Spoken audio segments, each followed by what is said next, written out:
right, love. We are coming off of our. How many times have we been to PEI? How many times have you and I been to PEI together? 5 or together 6? 5. 5. Okay. I have one extra one on you. Mm-hmm. I guess if I didn't do the extra one, I would have not known to go there. Way back in the day. Right. Way back in the day. Yeah, you wouldn't have sold it for the TV show. I don't think I had to sell it very hard. No. Okay. No, I don't know. I thought it was just. It's a great place, great island, great friends. It's going to be a good show, and we got 2 shows out of it. When I'm referring to shows, it's no longer airing. I guess you can still go back and find. Well, you can't find those. You can't find those episodes, I don't think. Anyway, what am I trying to say? I'm trying to say Drake Waterfowl's Migration Nation. So, but go. It's good times. Yeah. So this is something. This podcast is something that we have not done in the past. You were very much a part of it, love, going live at Maggie's Pub. If Maggie's Pub had a little bit better internet, we could have did a tad bit better job. But this is a podcast with Sweet Paul McKinnon, who is the owner of Maggie's Pub, as well as Matt Wilson. I met Matt, back in the Avery days, but the first time meeting face to face would have been the special sea duck season, Eider specifically, in, I have to think, 2011, 2012. It was one of the, no, it wasn't the last year, but anyway, in 2012. I'm going to say February 2012. Yep. And we were together in 13. Mm-hmm. I don't know.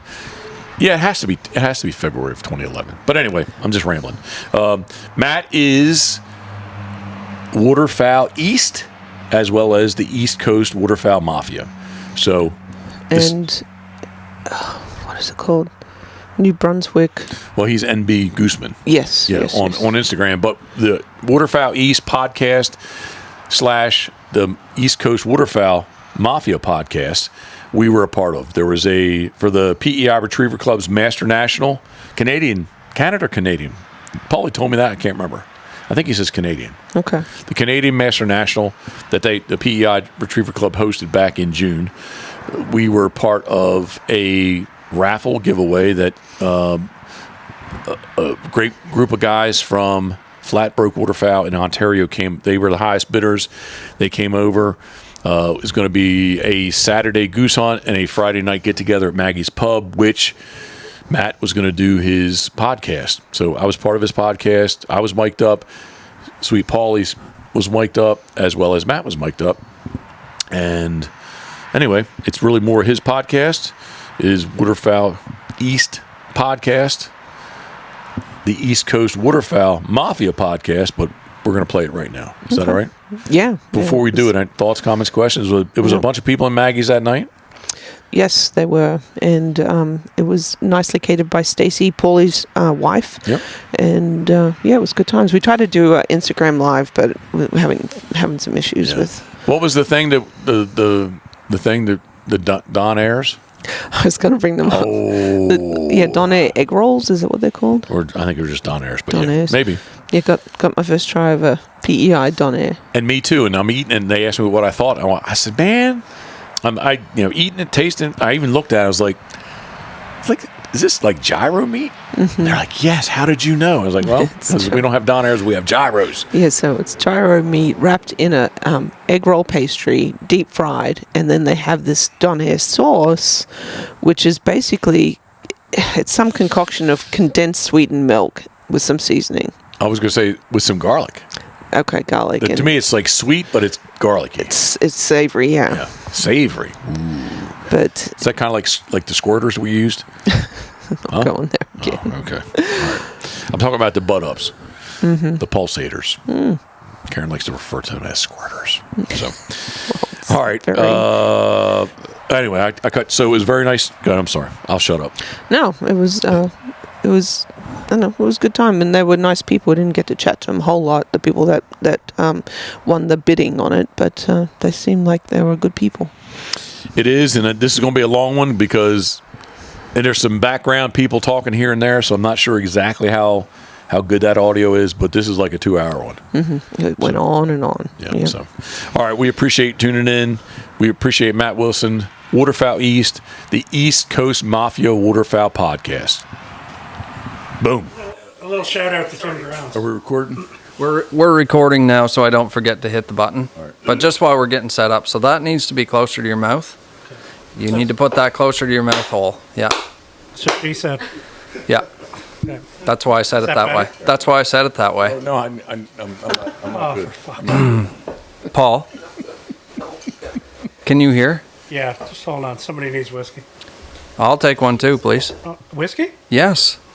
Yeah, there's, He seemed surprised last night too. He's like, "Fuck, that's a big glass. Is he going to be able to drink that?" Fucking right, I am. I never drank, but I'm going to. I texted him. I said he sucked it down like a man. No, Yeah. like a stud. Yeah. So he sucked it down like a stud. I'm not going to. Basically Hey, the word I heard. the last thing I want to do is let you down. You're not letting me down, but I was just like, hey man, like if you need to, you can like pour a little. If you want to pour a little bit of that off, and the next thing I know, Fucking the glass is empty. That's what I Jeff told him. Coates pours me a drink. I don't care if it's a liter. I'm going to drink it. I'll fucking walk home. I did say that. I texted Paul when you did the empty glass. I said he sucked that down like a stud. No, I did. But in the beginning, I told him I was like, he's just sipping on a little. Thank you, sir. Yeah. He's just sipping on a little bit. I'm like, hey man, I don't want to waste that. If like you want to pour off a little bit, I'll take some of that if you want. No, I had you. I was just tasting it. So No, love. it's warming it up. Aaron can hear me. That's a 1.14 that I'm working on tonight. Except maybe now, Matt, he messed me up tonight. So. Oh, okay. Well, now I have let him down, haven't I? Hey, literally, pun intended, the tides have turned. There we go. Paulie did jack me up that day. It was, I think it was a 10-year 750 of Crown. We're right here in Maggie's pub. Thank you. I appreciate that. And I'm working on it. I'm about to drink the whole 750 myself, and Paulie had to take a drink of it. Paulie jacked me up. Is this last call before the podcast starts? apparently. It's No, recorded. this is the podcast. This is the podcast. Yeah, this is the kind of podcast. Paul's out already. Holy fuck, Woody's getting nervous. Okay, who needs a drink before we get A started? lot of buttons. Everybody drink up. I thought we already Way too much power here. Drinks? Anyone? Drinks? Drinks? Yeah, I'll have Yeah, here we go. Michelob. Here we go. I'm Michelob too, Gio. Do you have all that down? Fucking all. Up, down, up in here. Well, for those who are listening, if they're still listening, at about 2 minutes in, we are in Mayfield. And Matt, you can tell me to shut up if you didn't want to do this, but There's only 7 people that listen to the podcast, so they'd like to hear what you have to say. so this, First of all, they'd be pretty enamored by your accent, I think. by my accent, And the stories are true. kind of His accent? beard does smell of whiskey, wood smoke, and rich leather-bound books. If you've ever been blessed enough to be close to him, you've seen lots of social media. You can just imagine. If you're in Karen, Milwaukee. you're a lucky woman. I Tell myself that at least once a day. I simply was going to say that we're in Mayfield, PEI, Yeah, man. Canada, in Maggie's pub. That's all I was going to say because everybody else was getting drinks and doing this, that, and the other, and I just didn't want dead air. So that's all. 921 followers right now. Wow. Paulie. 921? Holy cow. Or could tune in. Geez, that's like 900 more than would normally listen to this. I think I got to Do put it. it out there. How do we do it? I'm on here. You need to get closer. Yeah, get in there. Hello. Get like personal with it. Yeah. Hey, Paul, just get in where you're about to touch it, and then just go back just a touch, just so you're just breathing heavy on it. Right there. Yeah, Is that good? that's right. Hi, Maddie. Thanks. Hello there. You said How Mike. you doing? Yeah. No. Matt. Oh, Peop- okay. Copy people- that, copy people- that. Salute. Hello, boys. People pay big money for that. Salute. Hey. Max Wilson is the host tonight. Hello, folks. This is who you need to zoom in on, though. Not me. This fella? Yep, that guy right there. Sweet Paulie, 33, 34, 35 people are looking at you right now. Whoa. Live on Instagram. From Maggie's Pub. From If you Maggie's. don't know where it is, you need to be here. World famous. Welcome to the Waterfowl East podcast. Thanks for having us, Matthew. Thanks for coming on, man. It's great to see you. It's good to see you. It's been way too long. 100%. Way too long. Way too long. Way too long. Absolutely. And I might just jump in here with a little thank you to you and Jeff. The reason we're actually doing this podcast here is we donated a hunt to the Master National, which PEI Retriever Club hosted this year. And the boys from Ottawa are here in the room to watch the podcast. And just a big thank you on behalf of the PEI Retriever Club. And I know you did me a favor, and I appreciate that. Thank you. Well, we appreciate you Stop. and that visor. I need a. You guys do visors yet? We're going to now. I think you should. Well, obviously, I'm outnumbered. Well, I mean, I have a big head. Like it's barely. This is barely Velcroed in the back, so I can't fit into I, a hat. I know the visor you gave me like that doesn't fit in my cranium. So if you don't recognize the voice on the other side of these microphones, we have Mr. All right. Pitboss Waterfowl, Let him tell who I am. Jeff Coates. Everybody knows that voice. You're very kind. Thank you very much. It was a 20-plus hour, 21. How much love? We left 10:45 Friday night and got here about 8 p.m. Saturday night. So a little bit of a strenuous drive, but it was more than worth the effort to get here. So Welcome back. thank you. We appreciate that. Good to have you in the Maritimes, huh? No Yes. question.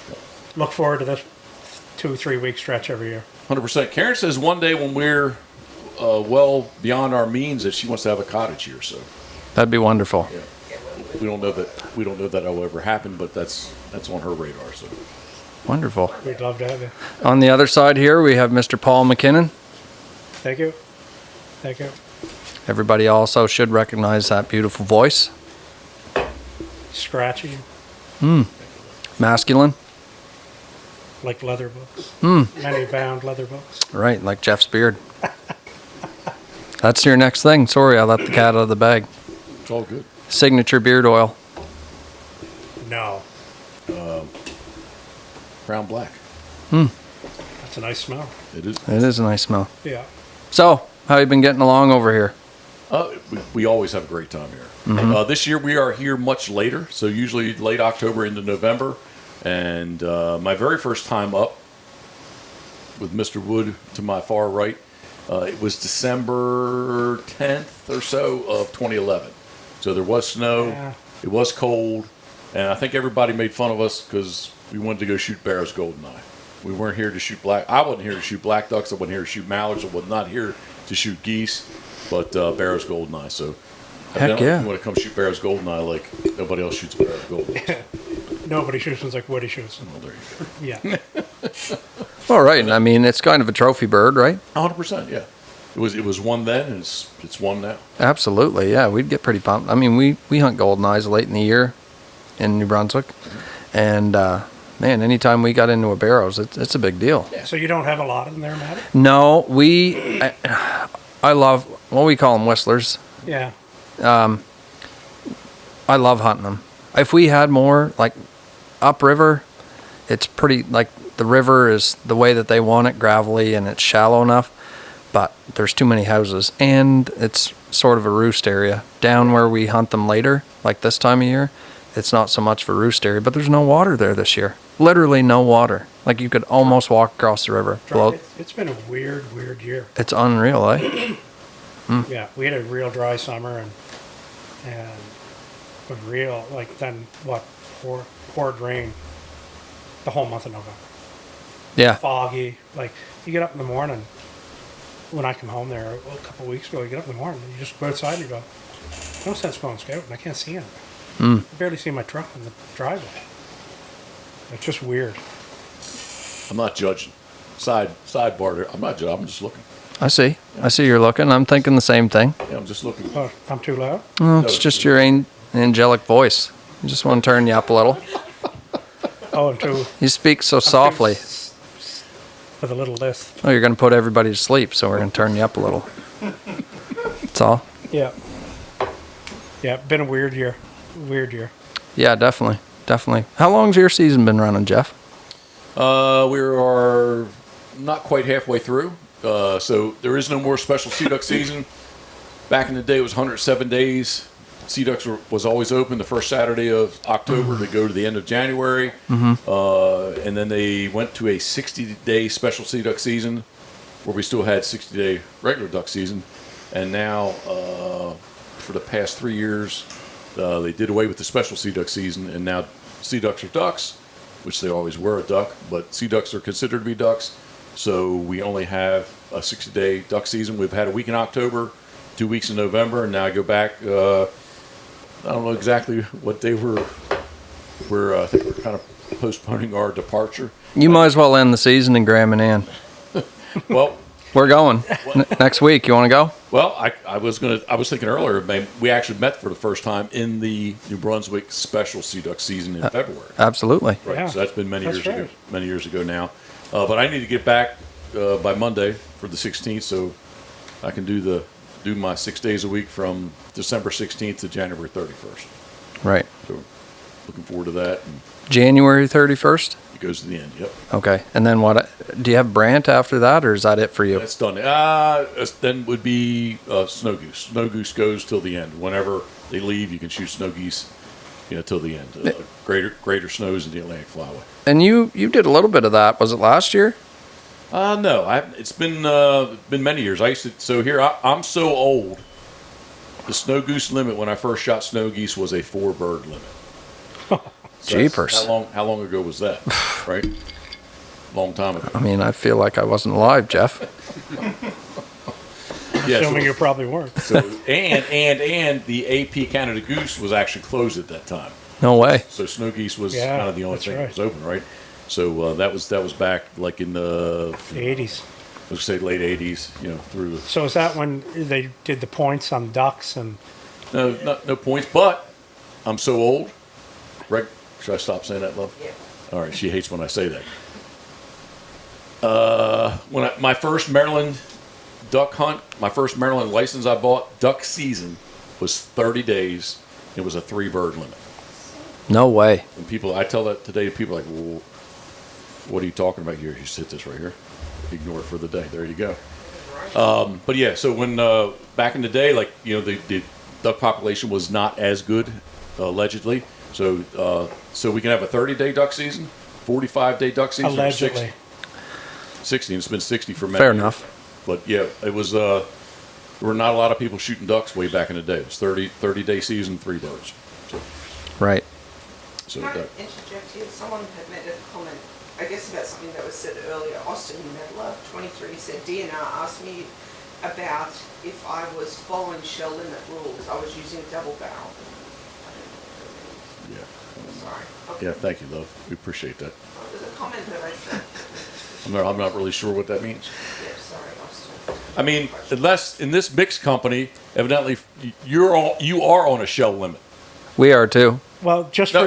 for divers. No, just for a Bear's Gold. Actually, just for Barrel's Goldeneye. Anything else, I'm good. But if I'm with Woody, I'm on a. Actually, I'm banned. I'm in the appeal process right now, but I'm upset that I haven't gotten an invite. You're gonna get one. I've just been completely almost left out. That's all. I'm going to get one? You are. All right. I'll be, Keeksy needs one too. I'll be waiting under the tree. Formal one. All right. I'll wait for it. So yeah, I don't know. My season, I haven't shot snow geese in quite a while. I thought I saw content like a couple years ago that you guys were shooting snow geese with somebody. Am I wrong? Karen, am I wrong? I think you're wrong. Him? No. It's been a while. All right. Maybe been we a- talked about it. We Did you talked- shoot with snow geese up with Dom or something in Quebec one time? No. God, I No, thought it was like. No, we talked about it last year with Fred West, but we never did it. They just Yeah, but disappeared, not- right? They it's left. a long time since I've shot a snow goose. Oh, okay. Fair Yeah, enough. because we were supposed to shoot on the 1st and the 2nd, Of February, yep. and they weren't there anymore. Oh, that's right. With, yes. Yeah. Yeah, They'd left. showed up last year. Yeah, Brant, you mentioned Brant, so like I used to love to shoot Brant. Yeah, you were like the Brant Collin champion, right? But way back in the day. when it was a 3-bird limit. He's my hero. I know his history. 60 days, 3 birds. But current day, man, like there's just not a strong brant population. I love shooting brant. It's 30 days, 1 bird, and they were pretty close last season to shutting it down. 100,000 birds is the cutoff line, and they were about 105,000 birds. So when I hunted them, we hunted them in Narragansett Bay in Rhode Island. And a ton of history there, as you're aware. You know way more than I know about it. And, man, the way that they decoyed. And so the guy we were hunting with, he said, a lot of these birds are banded. And they banned them in 2 places, New Jersey and Nunavut. So we're on this beach. We have the decoys out and all kinds of sights and sounds in that Narragansett Bay. Pre-dawn. And there's a big point down the shore, and he says, when they come, they're going to come around that point, and he's like, they'll probably look like they're going to fly by you, and then they'll just bail because they decoy well. Yep. And sure enough, that's what they did. And the first few that came in, there was 3. We shot them all. One of them was banded, which was really cool, right? Yeah. Anyway, I said, what's the chances that that would be banded in Nunavut, or it's probably New Jersey, whatever. So we got done the hunt. Awesome hunt. I thought, man, I wish we had more of these around. We've seen them just in the most random places. You guys have shot some over here. We haven't shot any in our group, I don't think, but they're shot here in the fields with the geese. I shot when I used to guide in Ontario. I shot one Yeah. in a bean field. Yeah, Because they go with right. the geese. Yeah, they fly right cross country. They come right out of Hudson Bay. Anyway, so I did the info, and it was from Nunavut. Yeah, Cool. the northwestern corner of the Hudson Bay. It's pretty awesome. But yeah, I know you used to do that, and a lot of history behind that. Yeah, and brant's the only bird that I know of that they basically set next year's season on this year's winter count. So in January, they can fly away. They're going to count and come up with a index number, and that's what they don't really do that much up north as far as nesting and counting and nesting and the hatch production and the numbers. They do everything on the winter count. Mm-hmm. So what about eiders? You see any eiders so far this year? Man, we have not seen eider. There's one hen that was sitting in the inlet. We have not seen many eider at all. Did you get one last year? It's been a couple years. It's been a couple The years. last 2 we shot, I actually emailed somebody today. Last 2 we shot were actually Drake King eider. No way. They were this year's King eider. They were not, St. Paul Island or Greenland, 5-year, 6-year old eider. They were this year's Drake, but I mean, you could definitely clearly tell, What's the chance of that? Yeah, it was Shoot 2 eiders in they're both kings. years, and Yep. they're both kings. Yep. And the last one, I didn't want to ruin somebody's day, but I was yelling eider, eider, eider. as it I came remember. in. I was like, I don't want to ruin, please, I'm not sure, but I'm pretty sure it's a king eider. Like, no way. I was like, I look at it. You can see the bill, so I'm pretty sure it's a king. We went over there, and sure enough, it was a king. After you picking out that collar that day, I'll trust your eyesight. Tell me that story. Thomas Can, 99, Penny of Where- Idaho, Cape Cod, come hunt with me. There we go. We were Let Paulie tell the story. Yeah, let's hear it, Paul. We're sitting here at Maggie's, and it was October 30th, because the day we shot was Halloween Day. So October 30th, Sunday, we're sitting here, and Junior calls us. He goes, you're not going to believe this, but I have a 30-acre field. There's 10,000 geese in it. He goes, Junior's gone, I've never seen, and Junior knows. Anybody in this room knows Junior? Probably the best goose hunter I've ever met in my life. And that's a pretty broad straight with some of the people we hunt with. Anyway, we said, okay, we'll go up there. Anyway, they're in there stripping the winter wheat. It's an old cornfield, tilled under, winter wheat, and there's 10,000 geese in 30 acres. So we go up there. We're actually looking for a barnacle. Mm-hmm. That was Barnacle's probably sitting below us in the sanctuary, right? probably the same year we had them. Just 2 miles up the road here. Yeah, exactly. Probably the same bird. Yeah. And so we're looking and looking, and you can see in the video of Jeff's video of the Field of Dreams, I keep saying, you look for the barnacle, look for the barnacle. Now, we've had the yellow collars here, right? And we knew they were around, and, I think we didn't shoot any yellows before then, I don't think, did we, Jeffy? We shot a couple of white collars. Junior did quite a few years. Yeah. So very few, but they were just sort of starting to show up, I think, maybe a couple of years ago, or I think they're always here. Last year there was a lot around. Oh my God, yeah. Unbelievable last year. So anyway, we're not even looking for this collar, right? So there's 11 of us that day. Was that the 50 day or the 55 day? Like, whatever. It's too many. 55, yeah, too many for Woody, but he was there. Because there was a barnacle there. Fred West was there. Fred West was there. Woody, you wouldn't be interested in the barnacle, would you? No. He just wanted to see it. Yeah, no. Yeah, you tell him there's 11 people. The last time he went with 11 people, I tricked him into coming. Oh, no, there's 6 of us. Oh, okay, I'll go. There's 11. Thanksgiving, Canada Thanksgiving Day. This is Maggie's last hunt, Maggie's last hunt. who's named after us. Anyway, so you were shooting our birds and whatever, and Jeff goes, out of the collar. Wait, first off, Jeff's not loaded yet. Yeah, Jeff's gun's not loaded. yeah, he's just filming. Like all of a sudden, Then you see the camera drop on the ground and the gun getting loaded and the camera being picked back up. So they go, and there was like, I don't know, Proper thing. He's with 8 or 9 birds, and they swing around, and he's the only one that comes back. The other 8 left. And he swings back around, and he goes by my end. You can hear a couple of explicitives off my end saying, if it wasn't my field, if it was my field, I would have shot him. Or tried to shoot him. Fair. 25, 30 yards, it's Junior's field. And I basically said, if that fucker comes by me again that close, he's getting it. Yep. And he swung back around. This time he's about 60 yards, he's out there. and 11 guns just opened up on him. And anyway, he dropped. Nobody could see the collar till then, except for Jeff seen it. It's got a collar. Yeah. And you can hear Maddie in the background going, oh. And then I think Flint went out and picked him up. Yep. And he's coming back, and all of a sudden you see the collar. Right?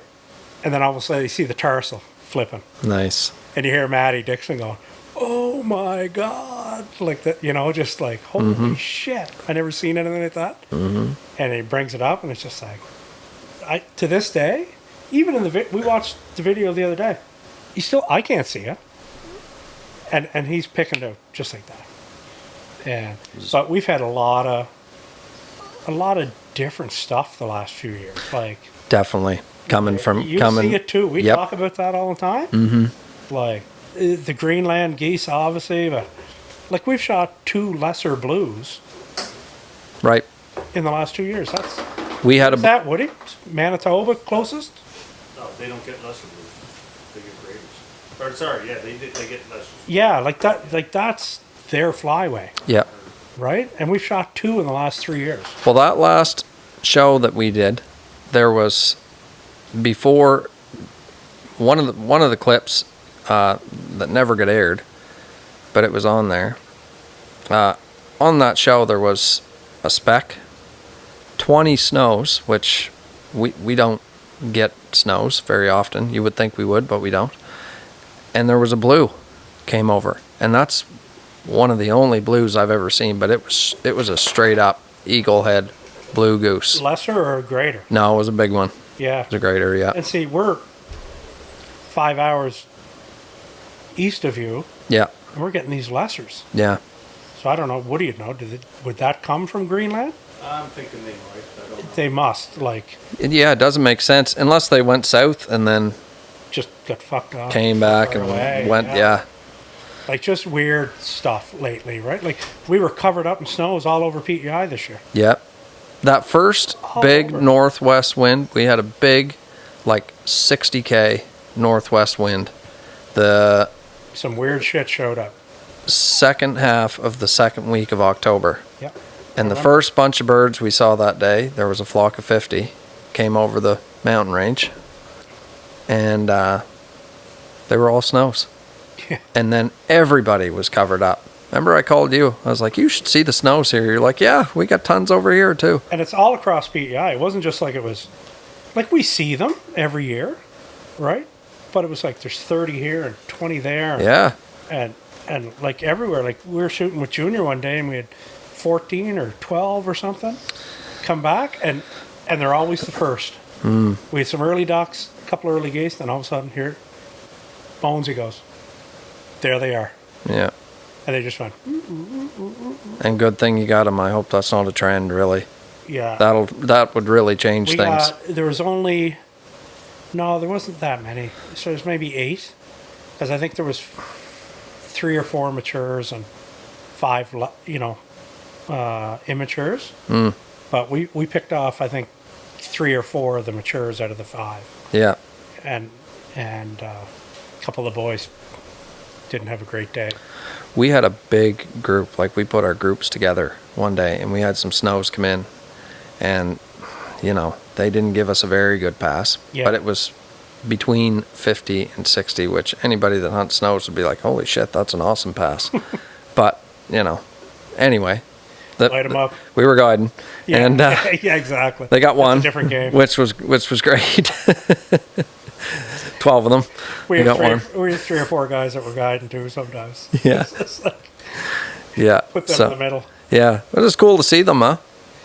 Yeah, no, it's weird. Things have changed, Definitely. right? Like, I think we've been warmer and stuff for a few years, and this is the first year in, I don't know, 15, 16? We're actually in winter in November, December. Yeah. Like, we're actually in a winter. It's more traditional season. Yeah. We had a traditional spring and Closer to it. closer. Yeah. So a lot of our geese, like, they must end up down by you, Jeff. So yes, so I want to rewind a second. Yeah, please do. So the collar, tarsal banded, metal, aluminum banded bird Yep. was not a U.S. Fish and Wildlife band.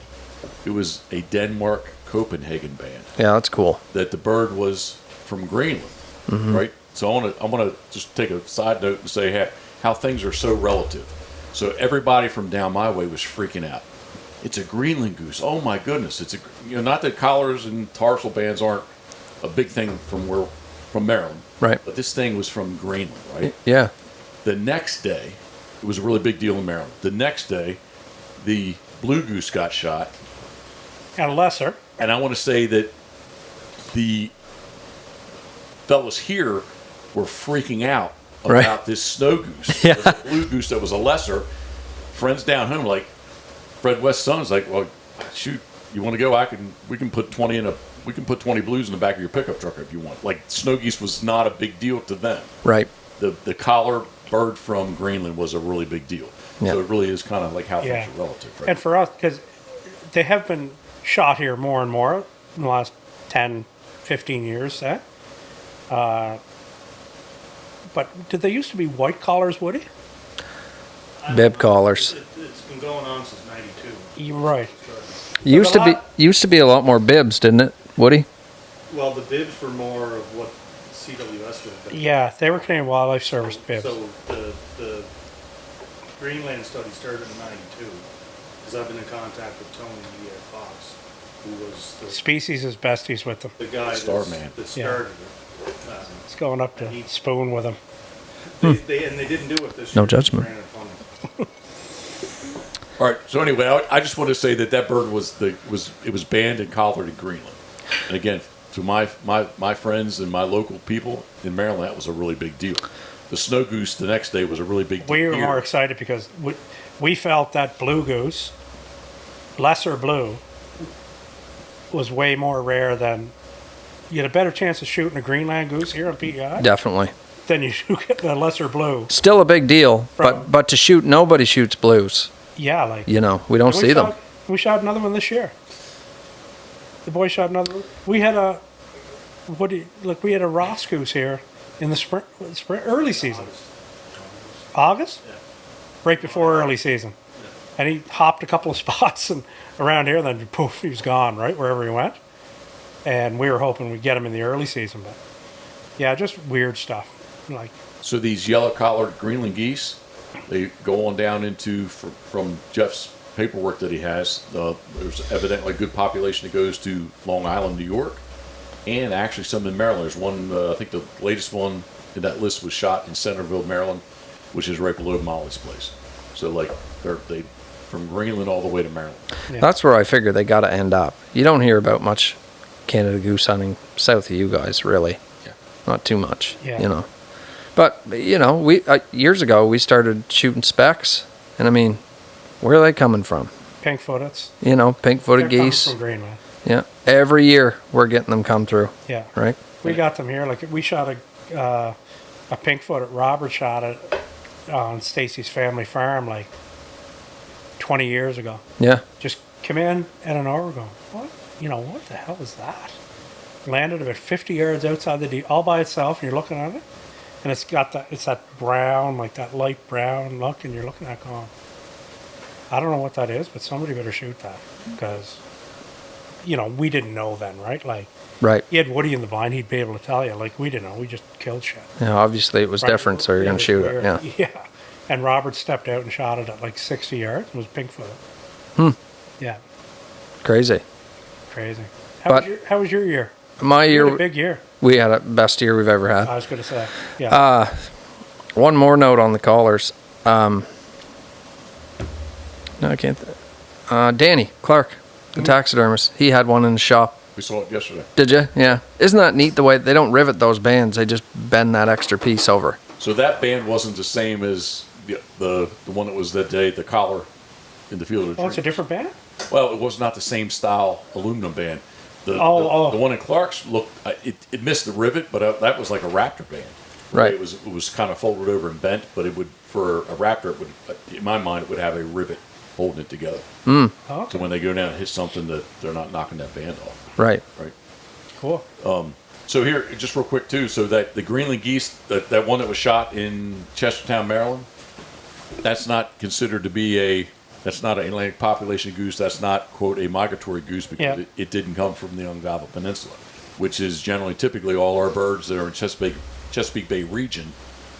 The traditional migratory Canada goose, which is an interior, classified as an interior bird, they are basically all nesting on the Ungava Peninsula. Right. So I think definitely came probably even further north than those birds, but the Greenland goose would not necessarily be considered to be yes, it was a migratory bird, It wouldn't be part of that. but it's not. But that's why you it's not guys this are bird. restricted, and Ontario and Quebec are restricted. And that's that population, right? That Atlantic population. What is that, right? Or Oh, AP geez. population. NAP. We're going to get into We're that. going to go down that We're road. going to go down that fucking rabbit hole again. Holy shit.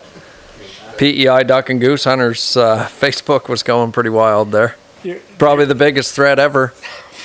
About 80 comments. should have seen the early season 7 or 8 years ago. What a shit show. Oh, yeah. Oh, yeah. Yeah. Just social media, right? No, we had a great year. We really did. Man, you were piling them up, man. We did, yeah. We had a great year. We had lots of geese.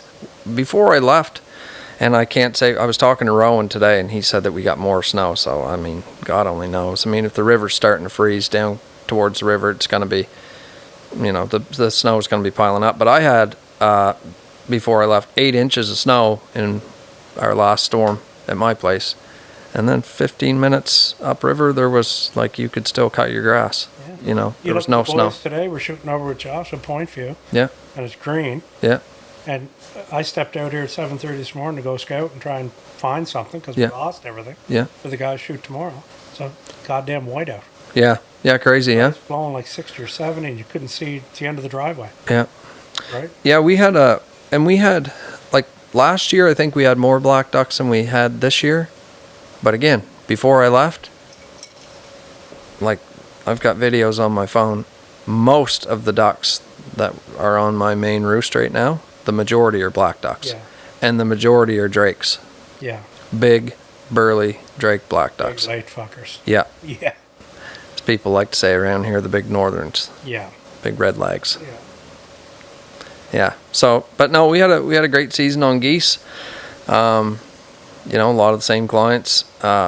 Seems like every year we get a lot more. I don't know. They're like a medium-sized goose. Love to have a set of calipers. You know, really should. Or somebody that's like a Canada goose specialist. You know, really come through and look at some of the birds that we have, because I know you guys get them too. And they work super vertical. You know, they're not the big guys. You know. Yeah, we got little ones and they're dark and like that. There's a podcast for you. Sit down and talk to Woody about this stuff. Yeah. Like he's doesn't know a whole lot about other stuff, but he knows a ton about that stuff. That's what I understand, Woody. Yeah. Yeah, Professor Woody. Professor Woody. Yeah. But no, we were Don't pretty. let him drink 14 Millers. He could beat the brakes off you when he gets drunk. So I'm told. Legends are true. Yeah. No, we had a large amount of geese this year. For us, all season, and really, like, we didn't travel a lot. We stayed. You were tight, eh? We stayed pretty, like, within 20 minutes of home, and I mean our range is An hour. fairly large. Yeah, like, you know, we could put a lot of miles on, and it's hard to scout there. But yeah, we had a lot of ducks, a lot of geese, and yeah, it really worked out on both ducks and geese, like a banner year for both. Stahl, I really like shooting over with you. Just not only because of you, obviously, but the landscape Yeah, is so unique. yeah, You're like up in this mountain and looking over here, and then you go try and find them yeah. right wherever they're going. Like he said, it's just wicked cool. Well, it's the beginning of the Appalachian Trail, Yeah, right? And you know, it is super unique. Like, I haven't hunted certainly as many places as he has, but there's just sort of no place like it. And until you get somebody like him that's been around hunting Canada geese a lot of places to come there and say, you know what, I don't think I've ever hunted any place like this. Like, I've heard him talk about it on other podcasts too. He was on that Midwest Flyway podcast talking about it. And yeah, it kind of goes to show you, he's like, there's no way you could come here and freelance. He's like, you'd get lost. Not a Fuck, chance. you couldn't find out where you were. He said that we posted, we were at the dairy, and you know the dairy's like this, right? Yeah, And you're way up there, and the Field of Dreams is way up on the hill, and you're looking down basically to our house from there, or yeah, down in North Rusticon. He goes, you guys are all got the same. I said, no, we're not the same as Matty. yeah, He's got mountains. Yeah. We just got a hill you go over, and yeah. 400 yards over there, you know, you flatten back out, and it's not the same. It's really something. It's and I love it. There's absolutely, I mean, really, there's no place like home, right? I mean, this is your home, and you love hunting around here. You and, know it. Yeah, and even, you know, when I was out in Alberta or just out west and hunting in Ontario, I love those places, and I love shooting Canada geese.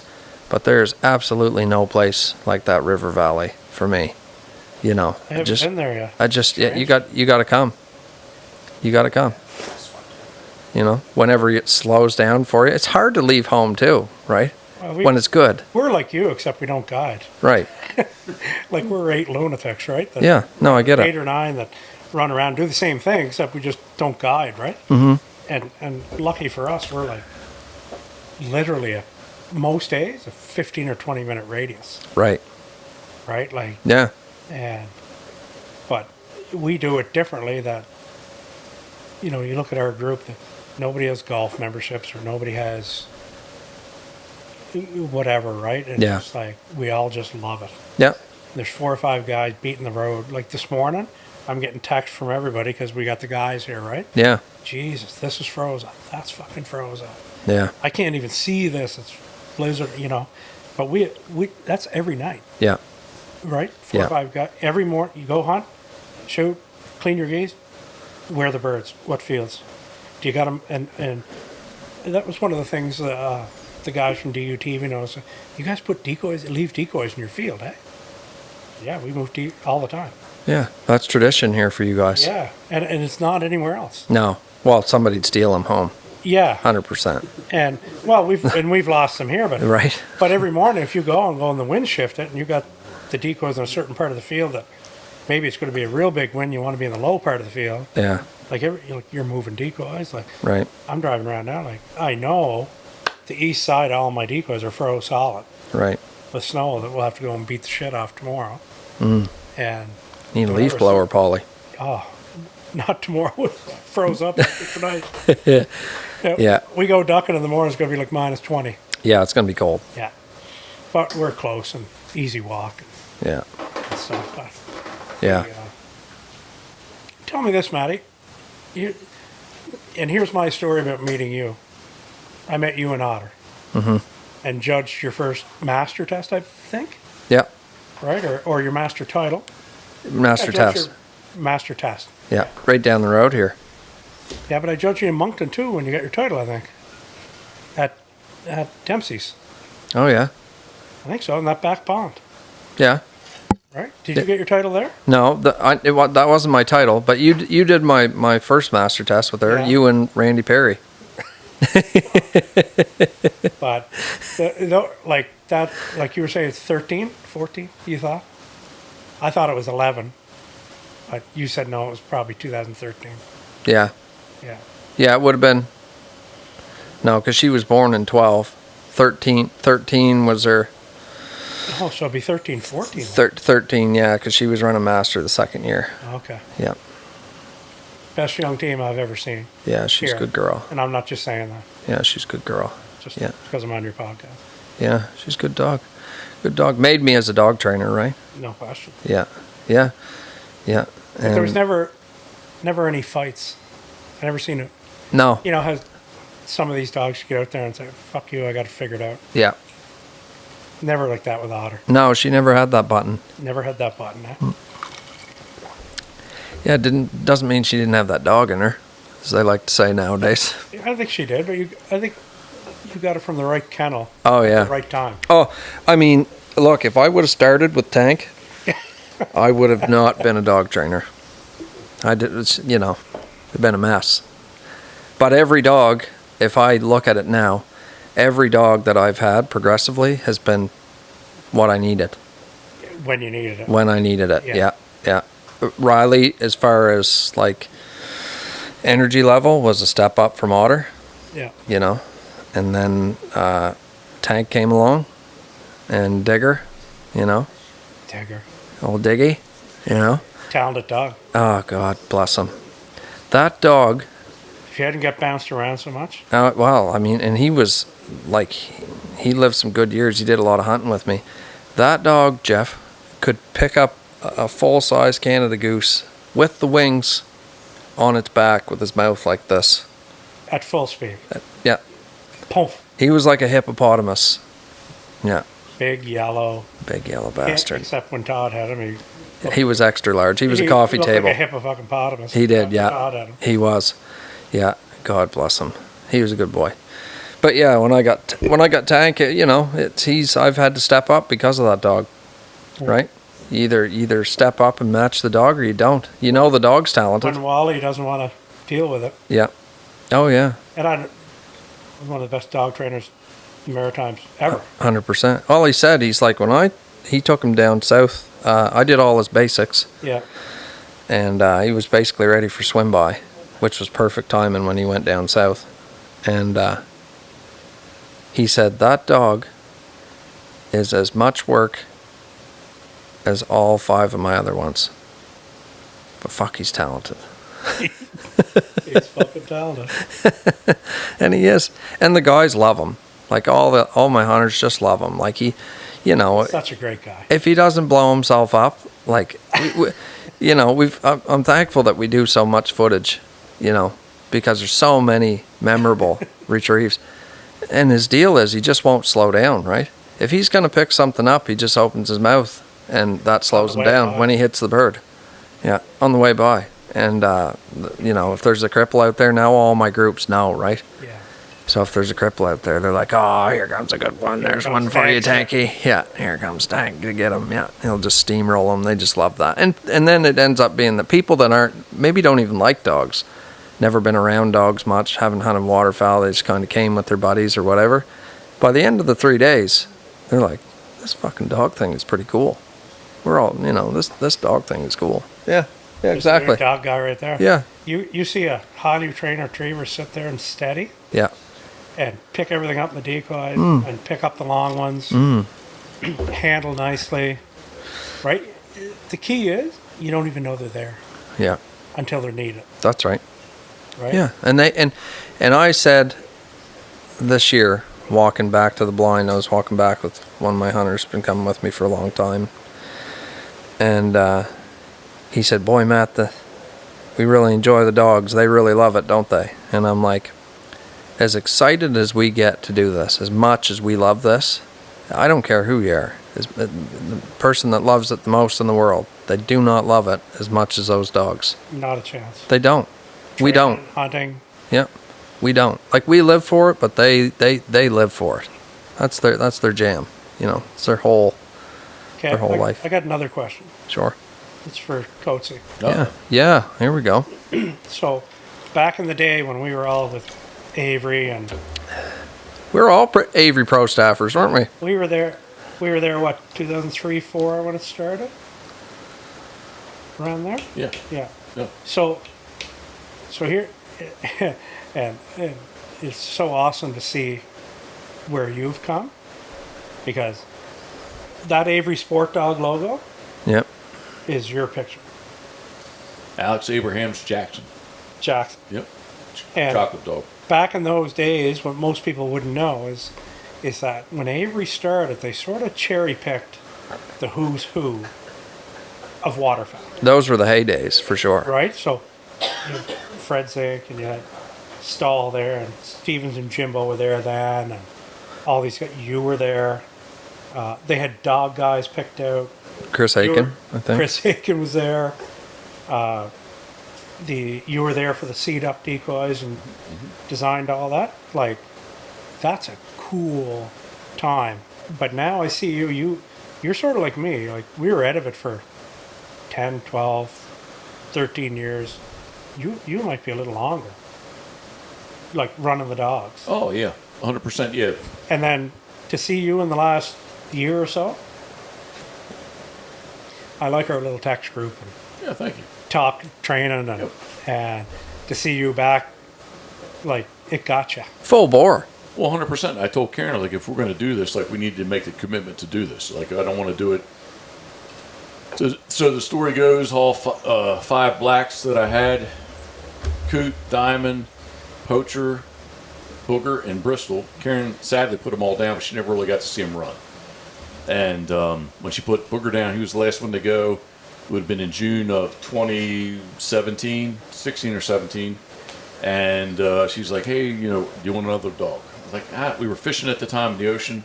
And like, we always kind of like watch our watches. Like, the dogs have been home. We need to get home. And it was in June. I was like, nah. I said, maybe we could find something out of Coot possibly. But I think I'm done. So anyway, we just kind of let it go.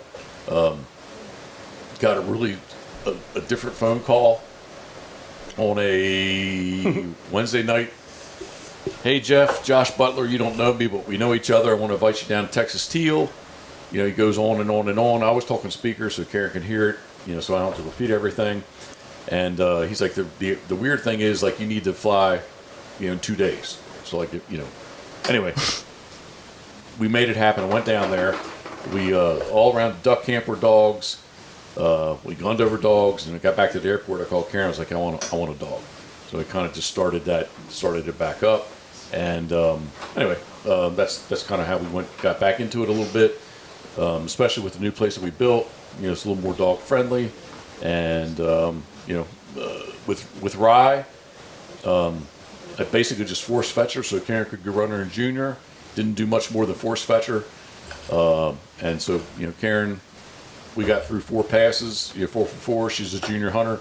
And Karen's like, what can we do? What can we do next week with her? I was like, we can't do anything. Yeah, she was hooked. Yeah, we're going to be stuck for a while. I said, I had to go back to the pile. So like, we can't do anything with her. So anyway, started to get her caught back up. But then with Scoter, like, really just did make the commitment to let's like really do this. Let's do this shit again. Yeah. It's awesome that you're, it's such a couple's game. There's so many husbands and wives and just women in general in the sport. It's great to see. I know, like, for me to have Stacy come over after everything Jack's went through this year and hurt, off for whatever, and just miss the Master National, and Stace was there when he got his Master title in September. Yeah. Where she gets to see everything we do every weekend, and just the joy it brings, right? It's a big deal. Yeah, it's a big deal, Big deal. right? It's a lot of time and effort. Like I train a lot. Like, most of my business is training obedience, pet dogs, like service dogs, just not gun dog work. Yeah. Some, but the majority is not. And like, most people are just so happy and so amazed when their dog just does basic obedience. And I'm like, man, imagine if they actually could comprehend, like, What they could actually do. a 200-yard blind. Like, Even 100-yard blind. even 100-yard blind, yeah, where your dog actually handles, boop, whistle, handle, goes and gets the bird, like, over cover, out, in and out. It's like, unreal. We talked about that Thanksgiving hunt we did that day, and there's some great footage Jeff has there. There was a train wreck, one train wreck, like, could be the most geese I ever seen fall out of a flock. And we had Gavin there with us, all the young guys, Maddie and Ty. And Great guy, eh? oh, Gavin. Just love him. And his guy. dog. And punch you in the mouth, too, if you're not careful. Yeah. That's what I like about him. Yeah. He punched a guy from home, actually. I bet he did. Yeah, he did, yeah. He Say the deserved wrong it. thing. Yeah, he deserved it, yeah. Yeah, exactly. And, but you know, when I had to put, that was 2019, right? That was 5 years ago. Maybe been 18, but yeah. Yeah, 18. 18, No, it was 19. 19 because we were in the cottage. We had sold our house. Okay. It was the fall of 19. 19 was when Drake came up. 17. No, they were 18. Jeez, don't argue with Woody about the numbers there, Mr. 25, 26. No, he's suspect on the numbers, not the species. 20, we didn't come up. 18, you come up with Drake. Think of how Drake was here with 18. How old's the pup? Yeah, 6 years. it was 18 with Drake. I don't know. So anyway, that was the Maggie got. She was acting right weird, and No. after, and she jumped in the truck, and then we took her home, and she couldn't get off the couch, and that's when we took her to get her blood sugars done, and she was retired. And I sort of lost my mojo. That's the first time since I was 17 years old I didn't have my own dog. Yeah. Strange, eh? And she wanted to go, and the times I did go, right, like, we used to hunt almost every day, Yeah. and she'd be at the door crying, Yeah. and I was going, Yeah, you can't do it, baby. this. Can't and do the it. next year you're going, it's fucking raining. Yeah, I'm going to stay home. Right? It's like, whatever. Yeah. Right? And I said, I got to get another dog, or the thing I love to do, I'm not going to do anymore. Well, you know, the way I put it is we go through seasons as waterfowlers, right? Literally and figuratively. Like, when you're younger, like, you'd crawl across the field of broken glass to sneak up on birds and shoot them, And sluice them. right? I mean, and, you know, it doesn't mean that you don't, throughout your life, still have a lust to shoot them, but maybe not like that. And then you go through the point, you know, you just get to a point where it's more about how you shoot them, how they decoy. How they finish. Right. You know, you get to a point where you don't really have to shoot. You really love running your dog. You really love all those other parts, right? You like to see people shoot them. I mean, don't get me wrong. I love to shoot them, but like today, I ran my dog lots. You know, she picked up all the birds. Like, I shot a few. That was fine. Like, I just absolutely love calling them, running my dog, like the whole experience. And we're lucky. We're kind of blessed that way, that it's such a social aspect. I mean, look at the people it's brought together, right?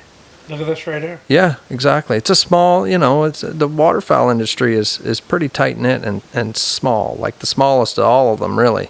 You know, smaller than the turkey industry, probably, you know. Oh, way smaller. Turkey is massive. Yeah. Compared to, Yeah, compared maybe to not in Canada, but in general. It's massive compared to well, it's good. waterfowl. So small. It's those relationships, right? Like, you look tonight, we got the guys up here for the Retriever Club hunt, right? Yeah, Who know Keeksy, yeah, who retired and moved here. yeah, Like, you know, yeah. It's a 9 small, degrees of separation. Like, yeah, you're right here, right? yeah, Small world. small world for And sure. you talk to the guy. You see them on Facebook. You see Brandon, you see Paul. And Yeah. Look at, but you meet them. It's always almost all good, Oh yeah, right? yeah. It's almost all good. Those who have a bad name normally keep it.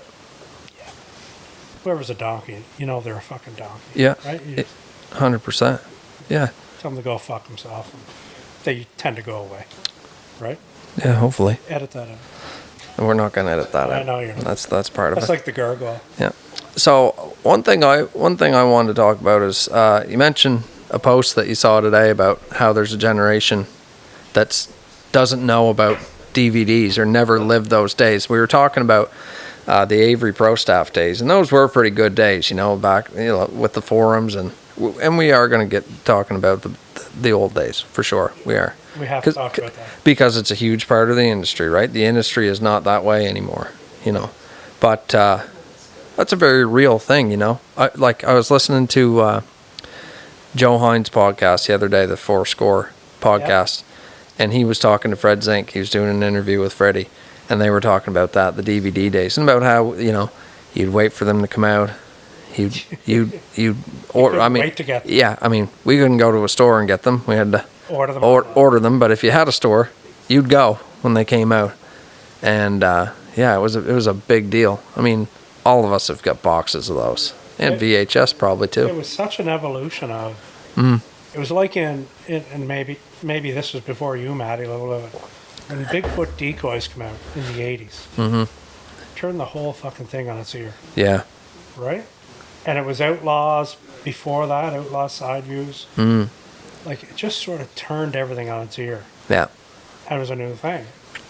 But then, 4 or 5 years in, everybody has it. All of a sudden you can't kill geese over the fuckers anymore because it's like they're wrapped in tinfoil. Yeah. Right? And then, so, everything sort of just putted along, whatever. And then Avery came out.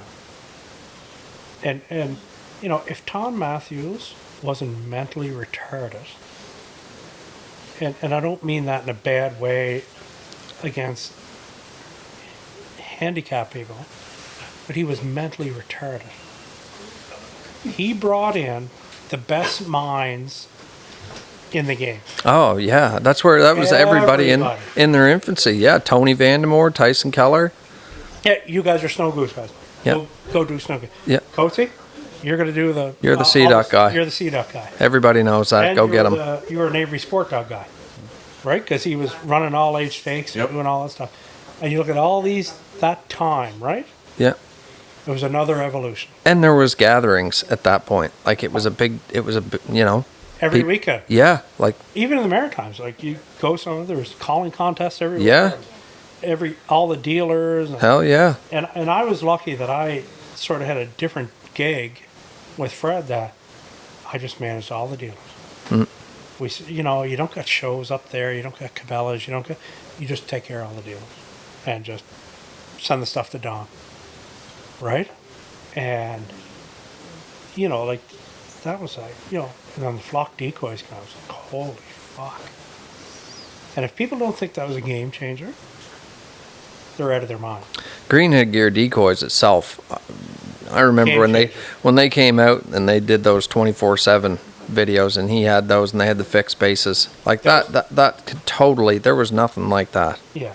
And then ever since then, he just, let's be honest, Freddie's really, he's been an innovator. Huge. He's a great friend of mine.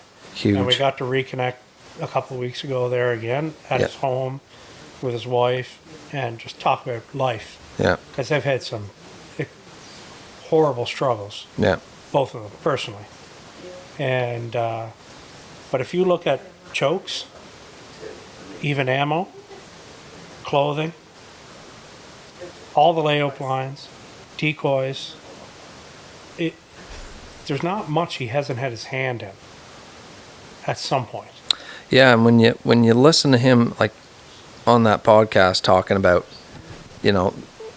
being around Tim Grounds and how things started and things out in southern Illinois and all the places, Crab Orchard, all those places where people used to guide, and there used to be 10,000 black and whites out. Yeah, around tons of geese and stuff.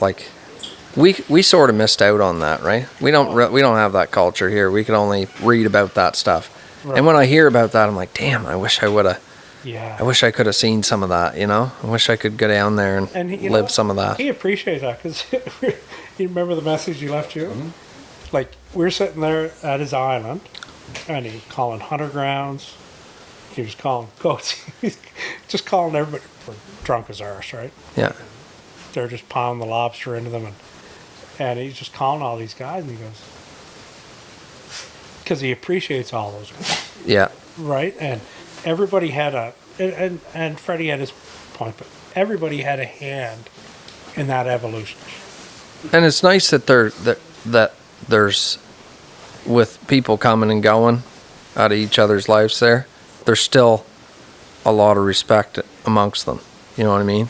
There's not a whole ton of bad blood there or anything like that. Like, there's a lot of respect there still. I think you look what Tim Grounds did. Oh, geez, yeah.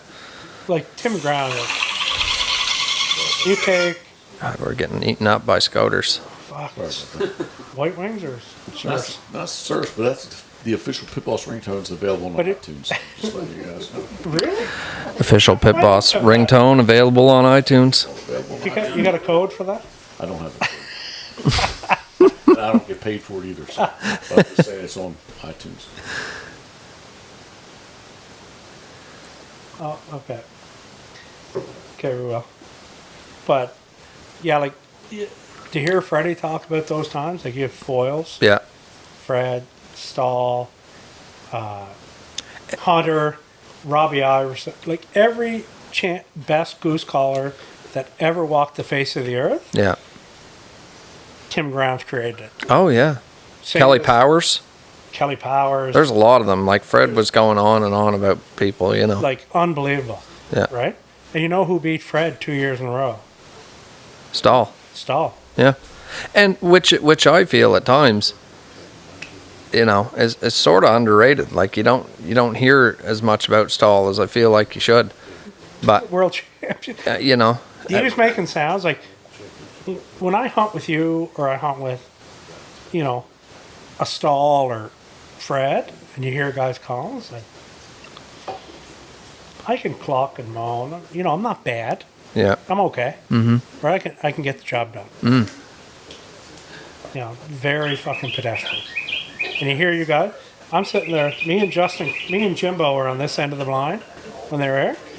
And Jimbo's not a goose guy by any means, right? Right. And we're sitting there. If he is, he's a spec guy. Yeah. It's Which at times would be okay.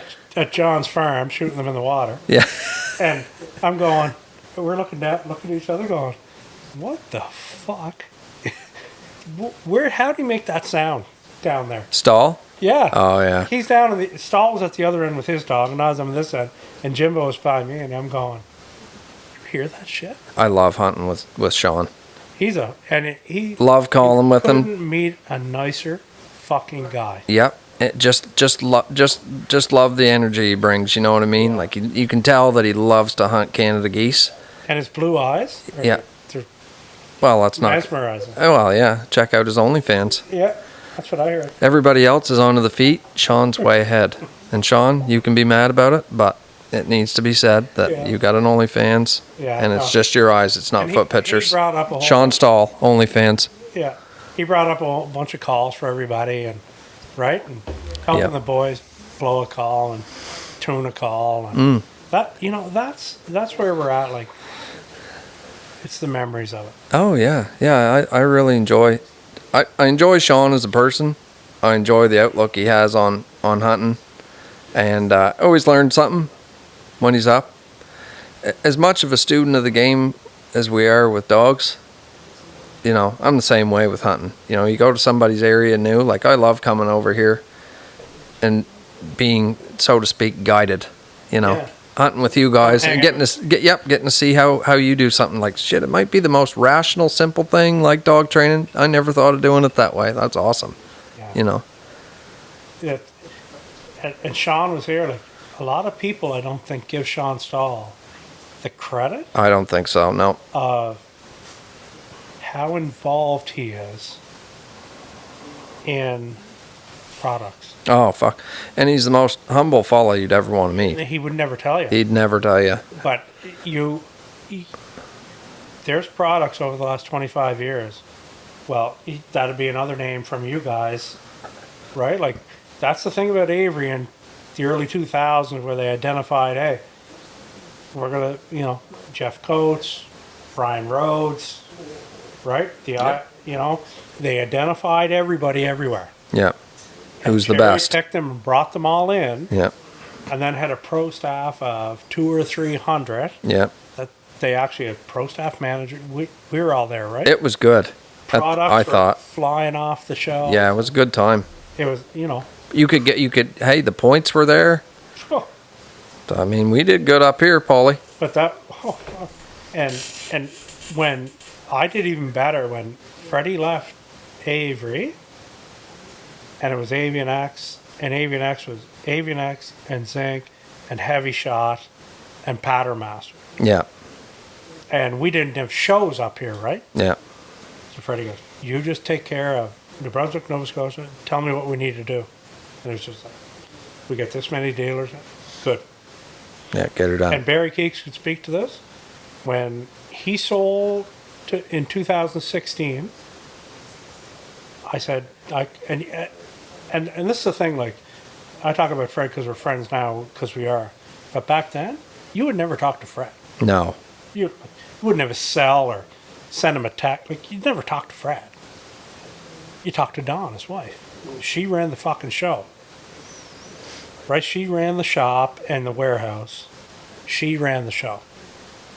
And, like, I wouldn't have talked to Fred until he called in 2010, so I'm leaving Avery, I'm starting my own company. And I had a heads up from Chris and Ziana that this was happening. Another great guy. I was talking to him the other day.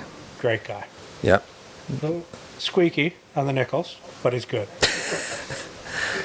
I don't know him enough You yet. might want to edit that out. No, we're gonna leave it in there. He'll hopefully listen and hear. But I'll tell you, there's a guy that I've never personally met, but he's always been really good to me, So- and we've been good to each other. You know, and these guys send him business and stuff. for But Ontario guys and our he's a hunt great guys guy. here. John Christiansen's been the distributor for Avian X and Zinc from inception, right? And a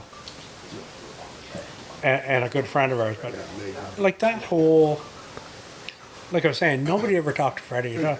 So when we left in 2016, we said he called everybody and said, "I'm selling, cash out, whatever." Right, Keeksy?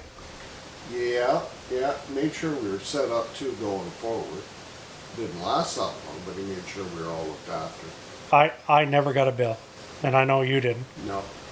I bought a 7x14 cargo trailer from Action Trailers just outside of London that was delivered to Fredericton. I picked it up and went to the border. I filled it full of decoys and put the rest in the back of my truck and never got a bill. yes, sir. That's a Right? good deal. And that's right. That's where Fred and Don, I think, did things right. Looked after people. Yeah, They're key people, They right? appreciated the work you were doing for They them. appreciated what we were doing, right? And then you get to meet them later. Like I met Don 2 weeks ago.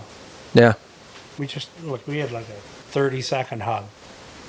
Like we know, me and Don would talk for hours about Tom Matthews. yeah. Oh yeah, yeah. Like Fred's about to fucking put a noose on his neck and hang himself outside the building, dealing with Tom, Yeah.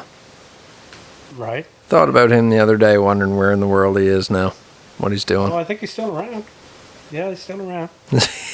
And you talk to Johnny Gordon, like like you wouldn't have dealt with John Gordon. So John's the director of communications for DUTV, so he does all the shows. Yeah. So Johnny Gordon to us, was he for you too, Keeksy? Was he your point of contact for product with Avery? I missed the Avery thing. Oh, you missed that. Okay. Yeah. So Johnny be the guy you'd call and say, I want some decoys or I want whatever. Right? You'd have a different point of contact. And you know, those people and John, like John just ships stuff up and Yeah.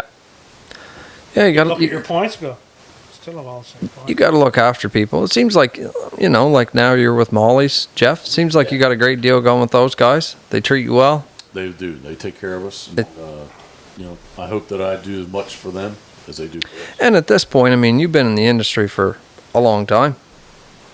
Yeah, you should talk about Avery more than I should. I sort of went off on a tangent there. No, you're good, man. You could even You should say, talk about that. You're way more inside than I was. yeah, those were good days, huh? 100%. Yeah, man. Like it was, I guess like it was what it was. It doesn't sound good, but like there was nothing else like it.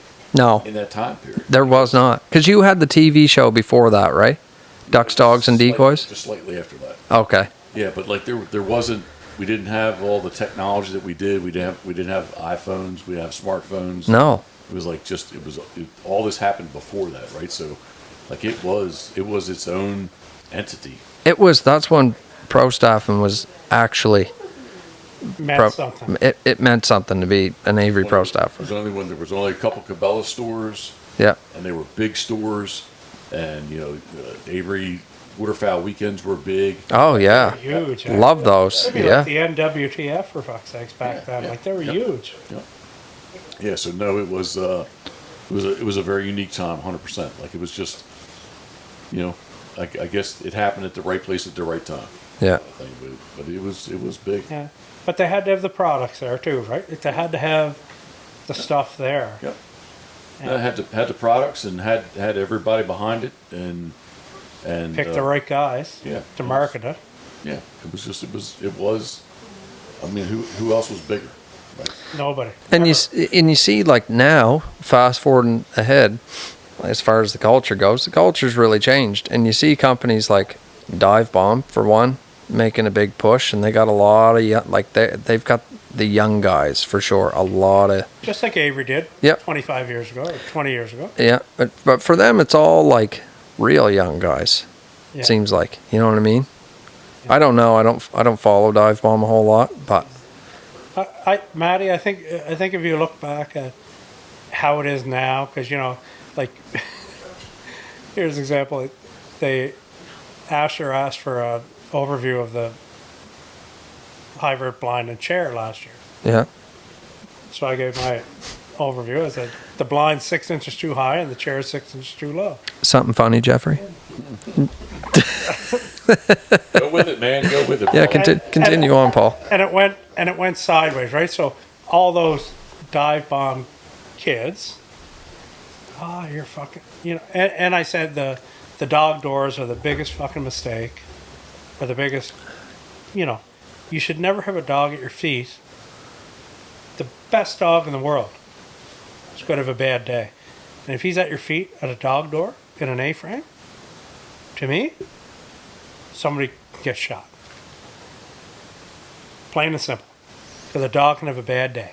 Well, it's So got to he be a dog. loves- It's a dog. It's a dog. It's an animal, right? Yeah.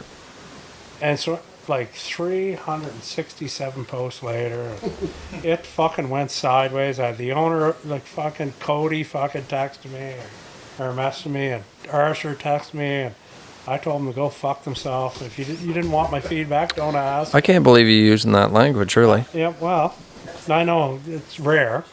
It happened. I was quite upset. But to be from the outside looking in, and it just came to my attention that this was an issue. Yeah. Matter of factly, when that happened. So I checked it out, and I thought to myself, being totally removed and non-biased, like if I have a product, which I do, Yeah. and somebody says to me, "Hey Matt, your call sucks, and this is why." Okay, or not even that it sucks, but this is what I think you should. Your call is a little bit too short, or you should make it so it's got a little more back pressure. They asked for the feedback. Yeah, okay, but so And if I didn't say did, it sucked. I thought overall the blind was good. yeah. Like size wise, it was Yeah. bigger and longer. No, I thought you were fairly diplomatic there, but I mean, if you're For a gonna while. if you're gonna make a product, when somebody, especially somebody, or well anybody really, but especially somebody that hunts a lot, gives you feedback, like that's your opportunity to improve. No question. Or you take it and you file it, even if you don't agree with it. Thank you, Paul, for your input. If you're one of 1,000 and that's everybody where- else and that's likes where, it, Where it ended up, Asher messaged me and said, "Listen, I was totally off base. Thanks for your feedback. We don't agree with that." said, I saw. That's fine, and whatever. But you asked for it, yeah, so we shoot at A-frames, and we do okay over here. But if you're going to hide in the middle, and we put them beside each other, it's a foot taller with the grass, right? And it's wider this way, so it's harder to close that hole up, right? Mm-hmm. Which You just do, if you have to do it, you got to close that up. But they made the seats to go with the blind. So that seat in an A-frame is perfect. That seat in a hybrid, because it's 6 inches higher, you got to basically do a fucking squat and get up if you're going to watch what's going on. Yeah. Especially if you're one of the guys on each end calling the shot and stuff. But you know, it was no different back in the refuge days No. when shit was getting released, and you still the great thing about social media, everybody has an opinion. Absolutely. But where's your opinion coming from? Is it coming from somebody that knows what they're talking about, or are you coming from a young fella that's full of gusto and I can shoot as many geese over you over silos and whatever, right? I was a little disappointed in their reply. I guess that's where I'm coming from. Oh, I was too. And I Felt like you just could have said what you should say. I appreciate your feedback. yeah. Thank you very Thanks. Thank you very much. Not appreciate your feedback. We don't agree with it. Well, that tells me that you don't appreciate it, actually. And fucking Asher went at me. Yeah. And I me. go, you're a fucking washed up AA fucking baseball pitcher. The fuck do you think you are? Right? Now all of a sudden you're a killer on ducks? I killed more geese last week than you killed fucking last year. Like, and that's what it turned into, right? I mean, I'm not going to be one to stand down. I mean, they're the way that I look at it, because again, I don't follow what they're doing too much. They're pretty dialed in though. But their company is big. Like they have a lot of products. A lot of people use their stuff. They're going at it hard. You know, they're doing the right things. No, they are. They are. No question. During that time, though. They're like the next evolution. Yeah, for sure. And I think they're going to come out, from what Ash are telling you, full body goose decoys and flock goose. That's all. But you got to be able. You got to be able to listen. You have to be. You got to have a little bit of a tough skin. You got to take. You got to take information from people that hunt, and you're not always going to like it. But you got to look at it and go, "Geez, maybe these people. Guys that may be around Maybe for a these while. people are on to something." And you got to look at who's got your stuff, and go, "What are we looking to do? Improve, or are we looking to sell gear? No question. You know, what are we doing here?" And at the end of the day, you better have good gear, because Yeah. all the other stuff, because somebody else is going to come out with. There's going to be another evolution, because we talked on the last podcast. Yeah. Sitka's a new evolution, Oh yeah. right? Like Well, Sean puts it this way. He says it's not an evolution; it's a revolution, right. and he's right. Yeah. Right? I mean, look, we're back to using corrugated plastic silhouettes. Like, why is that such a big thing now? Yeah. That's nothing new, right? I mean, the Eastern Shore, did they use silhouette decoys? Did they make them themselves? They're still doing it, 100%. They're Yeah. still carving them and right? making them out of plywood. Yeah, right. But it's about being different, right? So you go through those evolutions of that stuff. But you're right. I like what Dive Bomb's doing. Yeah, They're going clothing. They're going they're a big company. and they're going order direct. Same as Shen, same as Sitka. Yeah. Well, Sitka you can buy anywhere, but and you look at these guys on the side. That's the next evolution, right? What's next, though? What is next, Jeff? What is next? What is next? I would think just improving on what's already there. Yeah, what else are you gonna do? I mean, you've been in the industry for a long time. You've done a lot of hunting. More than us combined. Yeah, I don't think so. Look, on the inside, though, all about products and Yeah. I mean, again, like it's still, I guess at the base of it all, still going out and put some decoys out, whether you're on the water or on the field, and getting birds to decoy them, attract them, call them, and then shoot them, right? Mm-hmm. But yeah, there's some things out there. You know, Benella just came out with this AI barrel. yeah. Yeah. I saw that. Yeah, it's like just things just keep getting tweaked and tweaked and tweaked, but I mean, a gun's a gun is a gun is a gun, right? But they're going to do something that's just a little bit different. Yeah, and they got the money to do it. what about goose decoys? Where do we go? I don't know. Motion. Got to be motion in the, Well, in the spread. the thing about the motion is for goose decoys, like water. I mean, there's so much stuff to make a ripple on the water. Yeah. So many products. But And now they're swimming and yeah, fucking. those pullers and stuff. Like the biggest thing I see for the field is how do you make it and make it Realistic. cost effective. Hey, you can make whatever you want. Can you mass produce it and make it so it doesn't cost $1,500? You gonna sell any? Like, you know. No, it's got to be. If you put something in a flock goose decoy that could walk around, I think $400 or $300. Because if you put 4 of them in amongst 150, Because there's really been not much. When we There's think been about nothing. Canada goose hunting, there really hasn't been much. no. You know, they came out with the jerk flag there. I mean, that's for a lot of us nothing new. They just kind of mass produced it, right? I like that new flag, that one I showed you. I got. Yeah. I was going to ask you about that. It's out there. And see, that's who's going to come out with that stuff. Somebody different. So, well, just somebody that has that idea and they're going to make it in their garage. Can I go, Pete? Go ahead. Okay. Love, He asked permission. love for you to go that. Yeah. That's just like the road. I just hope we don't hear like we heard Woody. Oh, oh yeah. I could hear him, He stands back, eh? evidently. So you got how many days left, Jeff? Here? No, in Oh no, a good. I think we're on day. I lost track, but day 19 of 60. So a good 40 days. yeah. So what are you gonna do with the rest of your time here?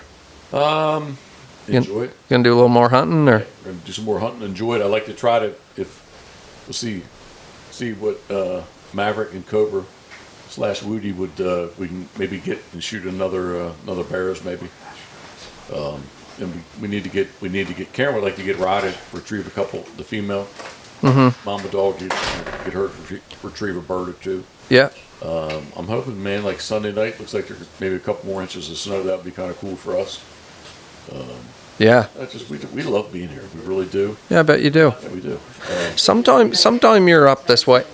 What's that now? What? I'm gonna get 10 centimeters on Sunday night. So is that 3 inches? Good question. All right, there we go. I'd have to ask your husband because he's very good on measurements. No. Well, hey, let's not go down that road. Went down that in your last podcast, the dick measuring. Girth. Yeah. The girth. Sometime if you're gonna come up, when do you like next year? You'll probably come earlier, right? Well, we don't. I've been asking Karen the past couple of days. So do we like December better or late October, November? Right. She says she still wants to wait, but I will say this: when you get back in the afternoons at Shaw's, it is nice to go out and sit in the sun. Like it could be cool, but the sun's hot, Yeah. and like we have not, we haven't been able to go out and sit out back. In the Yeah. It's different this time of year. So we get to see the leaves change in late October. when are you normally here? Late October. Late October. Yeah, like third week of October Okay. for almost 3 weeks. Is that right? Yeah, it has been. So you get a little bit of coolness. You get a little bit of maybe skim ice in the morning. Maybe it flurries a little bit, but like the grass is still very green and the leaves are still very orange. Where there's, especially after Fiona, the one year we weren't sure we were going to get up with the hurricane because of no power and just the way things was pretty rough up here for everyone. But it came up and all the trees are, broke off at 45-degree angles in or broke off kind of thing. And then the following year, like I guess maybe the trees got stressed and fall did not look like fall here. So Yeah. now we're a little bit later. It'd definitely be all around nicer for you to be here. Yeah. There'd be a lot more hunting opportunities too. Yeah. We're talking about, I don't know which way it's going to go, but maybe try to do the master amateur mark is in June of 2025 in Maine. Yep. But I don't think we'll get Scoter qualified for that, so we thought maybe we'd come up here. Excuse me. We'd come up here maybe late May. Mm-hmm. Maybe do a run hunt test or two at Cape Breton. Yep. Do the PEI. Kind of hang out and/or on the way out, hit Moncton on the way out. So I don't know. We'll see. We've not been here in the spring. It's always been October, November, December. So Yeah. Yeah, that'd be cool though for you. yeah, You guys got all the dogs. Like we were talking about yesterday, there's so many dog events here. You're crazy not to. yeah, give it a shot and see. Yeah, I mean, if you like it here. Yeah, and we have we have our stuff down in Maryland too. The April and May are very strong months for late March, but definitely April and May are very strong for hunt test and field trials in that area. Within an hour's drive or so each weekend, there's something to go do. But yeah, Definitely easier to get into these ones, and you're getting 2 chances in a weekend. not like down there. Yeah, and I mean, if you're enjoying the people, you got everybody all together there from all the provinces, right? Yep. Meet a lot of people. Yeah. The worst part of it is it's 20 hours to drive. Yeah, it's not a short drive. 20 hours to get here. So Yes. other than that, man, it's like everything is on the positive side of things. Yeah. Yeah, well, that's awesome. It's really good that you got all the dogs and you're doing that. If you ever want to come, Jeff, I'd love to have you through. You get invites all the time, but I'd love it if you'd come my way. Thank you. I appreciate that. Like I always tell people, man, like it's more time than money, but like time is time. Yeah. There's just quite often not enough of it, especially during duck season. Well, when you're here in the spring, like you're going to be training. Yeah. So wherever you decide to do that, Yep. or if ever when you're coming up here, if you decide you want to cross the border Thank you. and do a day or two, Yep. love to show you around. Thank you. Love to run some dogs with you in the spring, summer. Whenever you're up, you're always welcome. Thank you. Sweet Paulie has left us, but he, I guess, evidently is doing a southern trip, Mississippi, Alabama, and he's talked about on his way back up, stopping in, I guess, in maybe early April on his way back up. But yeah, we definitely want to start to do. One of the reasons we got the van was to be able to travel more in comfort. And, What's it like down around you in April? it can be cool. It can be hot. I won't say hot. It could definitely be warm. But like he was concerned about getting dogs in the water. I was like, yeah, man, there's no problems getting dogs. In April? Yeah. Fuck, I should come down with you. Not I'm just gonna invite myself. Do Normally, like he was thinking of stopping in with Jim, and we're gonna be down there in Connecticut at some point. But in April, I don't have any dogs, right? My dogs don't come till May. My summer dogs. So, and now that you're back into it, Yeah, no, like maybe the last week in March, they're running hunt test and trials. is that right? Yep. So I mean, is it going to be on the cooler side of water for sure? But the sun's hot and it's just When are you going to Maryland? Sweet Paulie I'll is be back. there, I think, 7th, 13th, like the last week of April, Is that so? around there, if it all works out. The last week of April. Yeah, so Chef's Boot Camp is the 7th to the 13th. And then I'm going over to Alabama with Adam and Lauren. Mm-hmm. And however long they'll keep me. And then I'll head up to Maryland. Then hopefully Stacy will fly in and drive home after that. Yeah, so that might put us in Connecticut the last few days in April and the first few days of May. That's usually when you're there, right? That's when we were there last year, and it put my summer dogs in that next full week. So if that were the case, that would work out. And you're Perfect. you can get in the water there in Connecticut then? We didn't get in the water, Oh, but it just depends on the winter, right? We Right. didn't get in the water then, but most years past we have. So what about our Ontario boys that are here for won the PEI Retriever Club hunt for the Master National? Should we get a question out of them? Go live? yeah, That'd absolutely. have to be Karen. What's that? You're good. I'm putting Karen on the spot here. So we're talking about our Ontario guys Actually- that actually won the hunt tomorrow. Which Do you guys have any questions? Do you want to fire any questions out? I just can't believe how good looking all three of you lads are. Thank you. The amount of work you guys put in and you Jesus. still look that good. fuck, Appreciate it. he's sober too. He doesn't even drink. That's fantastic. You got that e-transfer, right? Yeah, yeah. Oh, fuck, my mic's on. No, like Ontario boys, the Ross boys, like guys, the PEI Master National was a legacy event. Absolutely. It's set up our club basically forever till I'm gone, and it was because of guys like you that, you know. We appreciate you, boys. Yeah, A lot. We're a little late. You got to smash them this morning, though. We got you to the south side. Thank God I recommended that, right, compared to what we got up here. But if we see what we seen the last couple of days in that hole, I'd bring 2 boxes of shells in the morning. Hopefully that doesn't jinx it. But I brought 3 just because I shoot that bad. yeah. So No, You don't want to shoot those ducks again. no, you're just enthusiastic. it was neat because the whole Retriever Club, really, we didn't even know about it. And Darren's the man. Darren's the guy that bought this trip. Yeah. And he's the guy with the Thanks, dog, buddy. and he's starting out. He's going down his first journey, and he's been just started into the waterfowl type thing. He's been hunting for years, but just started into waterfowl. And with a dog. And now he's got the dog, and every hunt has been all about the dog. He's asking questions about the dogs, and I think that's where he's at. It's all downhill from here. And expensive. Oh yeah, there'll be dogs there. There'll be 2 dogs there tomorrow. It'll be cold, but we'll keep them high and dry. So tomorrow, boys, you can shoot 6 black ducks and 6 McGanzers. So what we're going to do, Woody's going to be there. How many So barrows? It depends if I'm shooting or not. But basically, Whoa, whoa. when the barrels, I heard unlimited. That's what I heard over there. Unlimited. Fuck. Hey, don't forget who you got around here.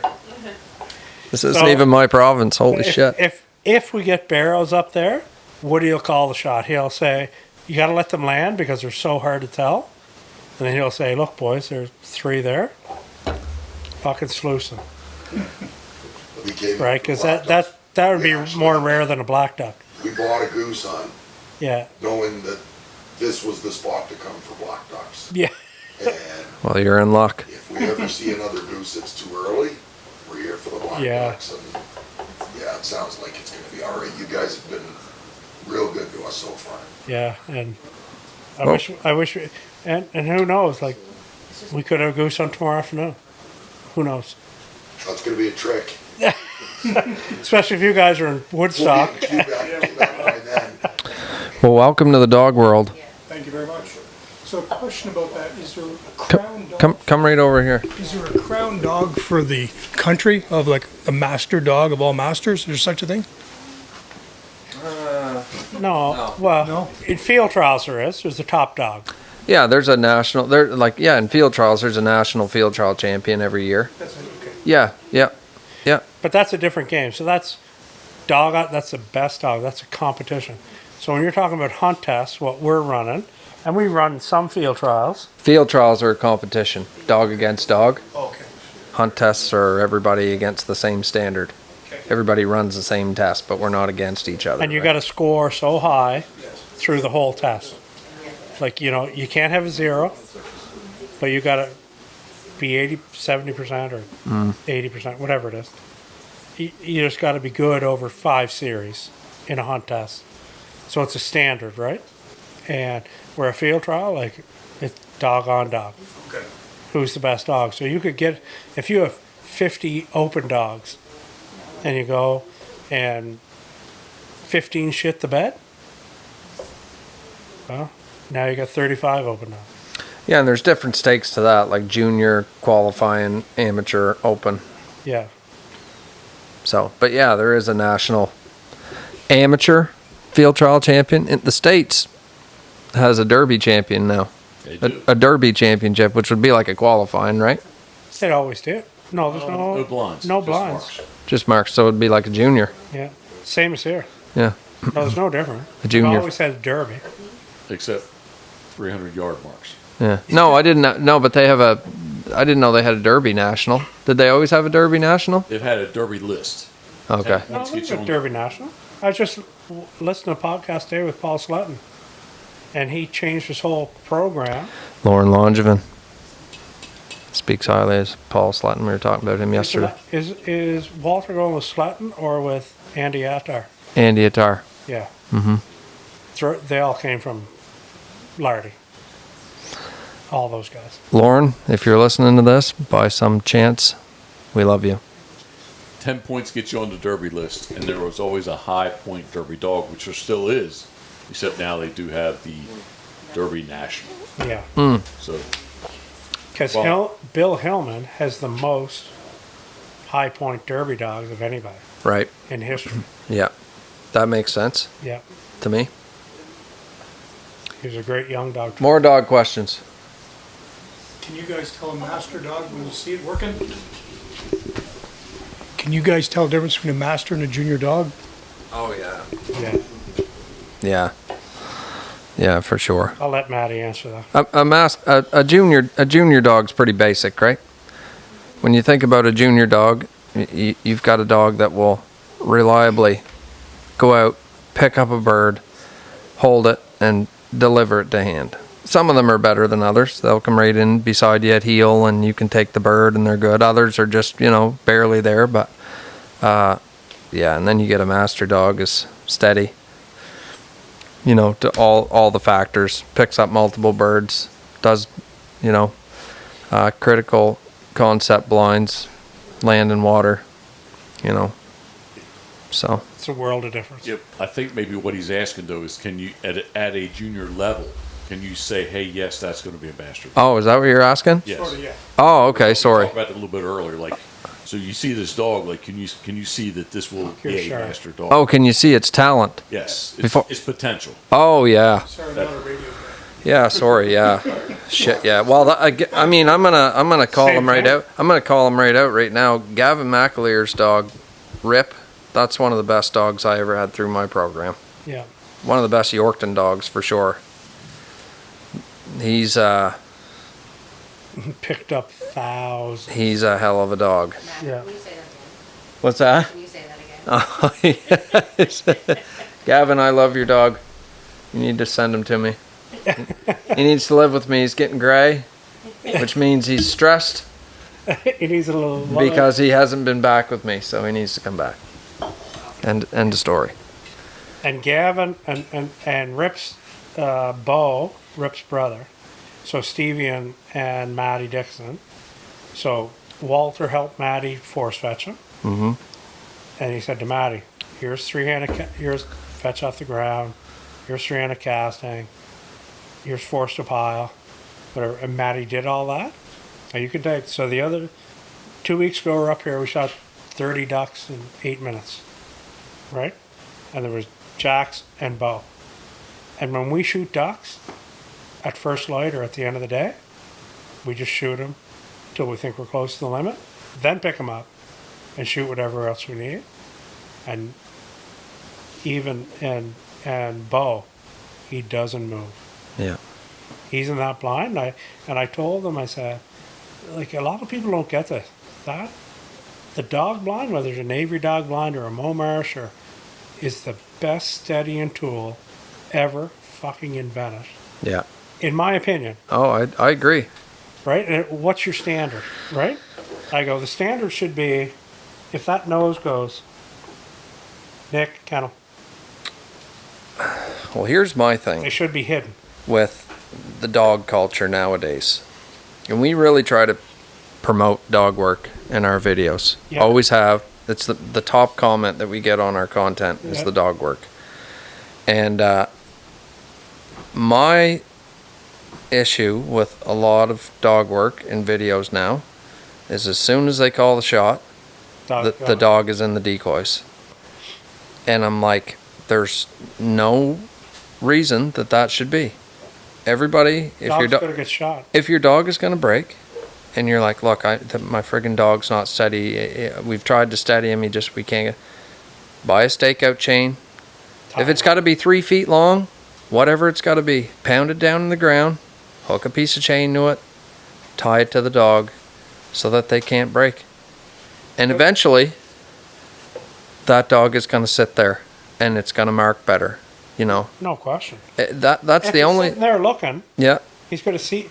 He may not see a sailor off that goes by, but that's why you teach him to run blinds. And the thing about, one thing I can say going back to Sean that I've always really liked, and yourself being a dog guy, is that every video that Sean ever put out, he always had good dogs. They were always well trained, field champions, and you know, lots of people say, "Oh, you don't need it." And National finalist, Carl. Yeah, Carl with a K. God bless him. Yeah. You know, there's a lot to be said for a well trained dog, as we all know, and it seems to me like our culture nowadays is not about that at all. You know, as soon as they start shooting, it's out in the decoys. You know, and if the dog isn't steady, like, can it run a blind? I don't get it because I guess. by far, as much as I like to kill them, day in and day out, Yeah. and figure them out, and scout them, and drive around and whatever, there's nothing better than what Jax does every day. Yeah, I think a stakeout chain is the best. Yeah. Like, you should just have one. If and then that If would he's not stop. steady. Yeah, it would just stop that whole deal. Yeah. And by the end of the season, if you hunted a lot, even if you didn't train your dog, my soul, by the end of the season, you would think that it would be a little more steady and it would understand how to mark birds a little better, and it would remember more birds just by default. Because, I mean, that's the whole point, as we all know, right? Why do we want our dogs steady? So they can see all the birds fall. Yeah. And they can go 1, 2, 3, 4, okay. Instead of take them and the dog's out there, bang, picks up the first one, has no idea how many more birds are out there. If he's not steady, you haven't taught him to run the blind. No. So you're not going to be able to pick up sailors and no idea even the direction where there might be more. and you're not going to be able to point him Yeah. if he doesn't have that right. And So I'm a little disappointed in a lot of that content. That's just my personal opinion, but no, I agree. And like I said, that the dog blind yeah. to me, if you look at that dog, like this would be Rip's brother, right? Bo. Yeah. All they did was the through basics. Yeah. And then I went over a couple. That's all most people need. Like, if you get to transition and you get through swim by and you do your pattern blinds and you can run a cold blind, land and water, just a senior level, and your dog can Most pick people up look some at that and simple say, multiples. Best dog I've ever seen in my life. Yep, that's all people need is a hunting dog. They don't know a advanced master dog, qualifying dog. No. They have no idea if they think that's great, Yep. right? Yeah. And it's to each their own. Yeah. But to me, if you can have a dog sits there in that blind, if you can collar this one to sit and to fetch and whatever, and you teach them the dog blind, Yeah.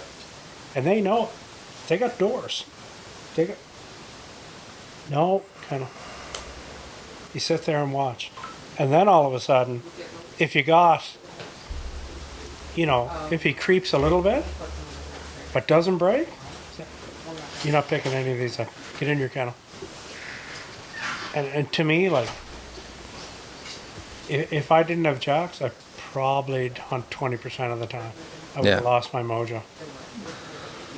Definitely. Right, and like the dog thing to me is the best part, and now like you're the same way, right? You've always been there, but Yeah. I should Oh yeah. know, but Jeff's right back full circle. 100%. we're back into it. It's just like we're sharing stuff all the time. And do you see this podcast? And do you see that podcast? I watched. Here's a podcast. Adam Campbell and Slatton a few months back. And Slatton's talking about Kevin Chef's got this whole thing with Randy Bone he did in our group, if you remember, about noisy dogs. Yep. Oh, it's a trend now because we've bred them so high. Yeah, but Slatton did something about it. I drove around this morning, listened to it for 2 hours. Unbelievable with Adam Campbell. You should listen to it about noisy dogs. No? If they're noisy, give another job. Like, you're not focused with me if you're barking, yapping, whining. You're not focused on the job at hand. It was an unbelievable pop. I'm sitting there going, and Jax isn't a vocal dog, but I'm sitting there. I can take a lot of this just for day-to-day stuff, right? Day-to-day stuff. If you're not with me, and he goes, if you're taking your dog up the line, he's not with you, he's not healing, he's not paying attention, Yeah. right? Or he's having a bad day and he's not sitting at the line, he's creeping. That's come full circle too, you know. Yeah. I mean, competition has caused us to breed dogs that are higher and run farther and faster and as that goes, if you're not willing to keep up as a handler, you know, it's got to create problems. That firepower's got to go somewheres. And they only got 2 spots, either out the back end or out the mouth. You know, where's it going to come out of? And the fact of it is that there's like 10% of handlers can handle those dogs, Yeah. right? Just like 10% of the hardcore duck and goose killers shoot Benellis or Berettas and shoot heavy shot or bismuth or have the flock decoys, and Yeah. those dogs aren't for the lab today, especially at the top lines, Yeah. ain't for the weak of heart. Yeah, we bred them pretty high for sure. Yeah. You better know what you're doing. You two know what you're doing. You Take more air. control that. Most people can't.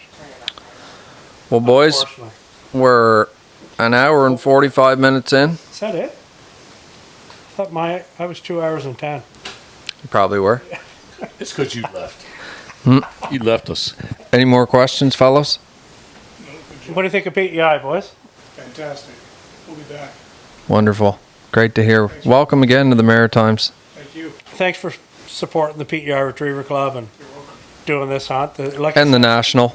and the National. This is for the PEI Retriever Club, a legacy event. So It's a big deal. it was We appreciate you guys. it was a big deal, right? So I wish you drank more whiskey. We'd do this till For cheap dates. at least 10:30, and then till we That's had to right. get up at 5. I was going to say Ontario 2026. Ontario 2026, boys. Hell yeah. Airbnb. Somewhere. You, Karen, me, Stacy. You and what's her name? Laura. Laura. Oh, he said, what's her name? Well, I'm trying to ask. Luscious Laura. Oh, dear. God bless her. Oh, heavens. Heavens indeed. He's getting saucy. Yeah, she's a horse trainer. I like that. Me too. Yeah, I've learned a lot actually. I bet you did. I have, yeah. We actually came over here to a seminar with A ginger what? Yeah, it was awesome. Yeah. Yeah, I learned a lot. Guy from Florida. He's actually from Canada originally, but he lives in Florida. And that's where he has his stables. Teak Maynard. And shit, I learned a lot. It was awesome. Well, you look at that, and you look at what's her name, the autistic girl that did the cows, and Yeah. you know who I mean? Mm-hmm. And some of the horse trainers, some of those early gun dog, English pointer trainers, stuff like that. Yeah. And a lot of times, like the retreat, like James Lamfrey and Richard Walters were coming out, and there were some other trainers. They're all coming out, but they all looked at what each other was doing. 100%. Right. Behavior is behavior. Behavior is behavior.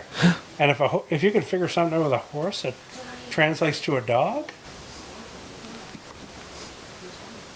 Judy was inhibited. Judy.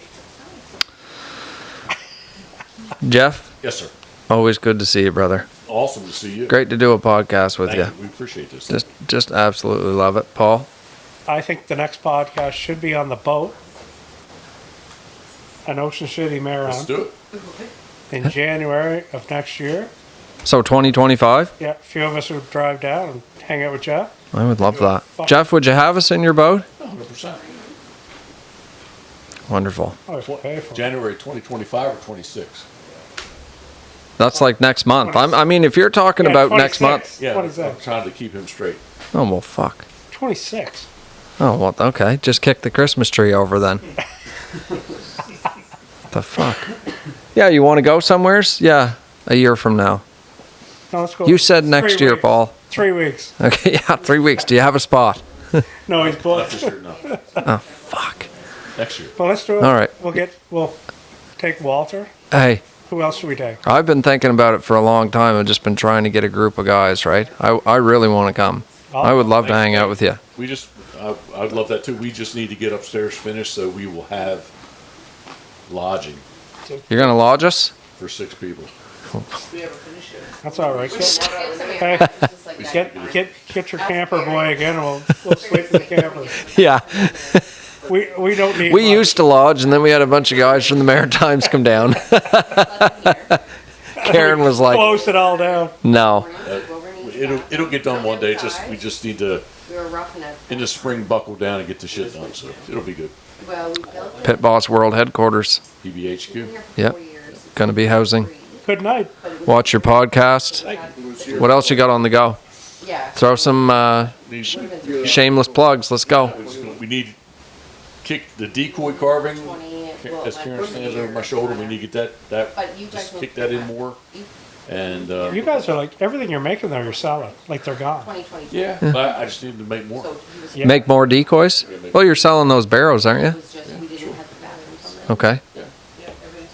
Do you want to, do you have a price? Do you want to say it on the air?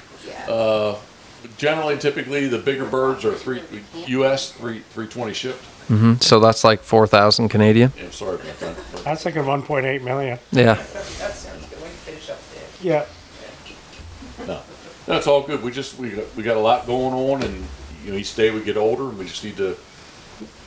We want to enjoy. Oh yeah. You better sober up. He's putting decoys out in the morning.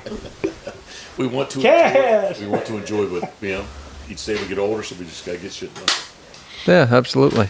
Got a lot going on, guys. Yeah, I always think like I can get more done than what actually I can. That's my my fault, I guess. Hey, it shouldn't take that long to get all this You got a done. lot going on though. Yeah, but so I can get that done. It's like, the reality is it's going to take a little bit longer to get that done. Whatever the task is. Hey, it's good to have things though. Yeah, 100%. Dreams and aspirations that are actually in the making coming true. Look at your duck boat. You should see this. Pitboss World Headquarters. That's huge. Guys are training dogs, breeding dogs. You should see this place, Matty. Like I bet. unbelievable. It's like a dream. Thank you. It all started out, I wanted a place to keep the duck boat inside, and it just kind of spiraled out of control. Yes, sir. It did. Hell yeah. So, Okay, boys. Thanks very much. Thank Shut you. it out. Love yous. Love you, buddy. Till next time. Thank you. We are salute. Jeez.